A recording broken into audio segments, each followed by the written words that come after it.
நீங்கள் பார்த்து கொண்டிருப்பது நியூஸ் 21 செய்திகள். தமிழ்நாடு செய்திகளை உடனுக்குடன் தெரிந்து கொள்ள நியூஸ் 21 செய்திகளை பாருங்கள்.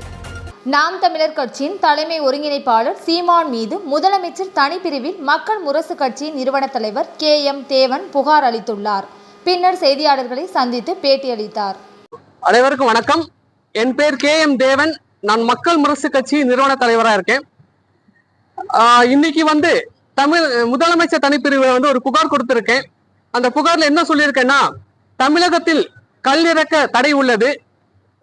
இருந்தாலும் அத்துமீறி நாம் தமிழர் கட்சியின் தலைமை ஒருங்கிணைப்பாளர் திரு சீமான் அவர்கள் சட்டவிரோதமாக அத்துமீறி கல் இறக்கி உள்ளார்.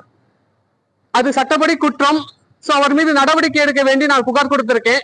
அது மட்டுமல்லாமல் அது கல் இறக்கும் போது இதற்கு தடையாக யார் இருந்தாலும் சீவிடுவேன் என்று கத்தியை காட்டி மிரட்டியுள்ளார். இது சட்டம் ஒழுங்கு பிரச்சனைக்கு வழிவகுக்கும். ஒரு கட்சியின் தலைவர் எப்படி இருக்க வேண்டும் என்பதற்கு பொறுப்பில்லாமல் இப்படி நடந்து கொண்டிருப்பது இளைஞர்களை வன்முறைக்கு தூண்டும் செயலாகும். எனவே நாம் தமிழர் கட்சியின் தலைமை ஒருங்கிணைப்பாளர் திரு சீமான் அவர்களை கைது செய்து அவர் மீது வழக்கு தொடுத்து அவரை கைது செய்ய வேண்டும் என்று நாங்கள் மக்கள் முரசு கட்சியின் சார்பாக வலியுறுத்துகிறோம். அது மட்டுமல்லாமல் கல் என்பது உணவுப் பொருள் என்கிறார்.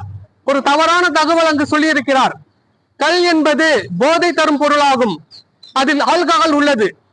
அப்படி இருக்கும் ஒரு பொருளை உணவுப் பொருள் என்பது தவறான சொல்லாகும். ஏன் கல் என்பது உணவுப் பொருள் என்றால் அவர் வீட்டில் உள்ள குடும்பத்தாருக்கு அந்த பானம் கொடுப்பாரா? ஏன் தமிழக அரசு, திமுக அரசு இதுவரைக்கும் அவரை கைது செய்யவில்லை? எந்த ஒரு நடவடிக்கையும் எடுக்கவில்லை.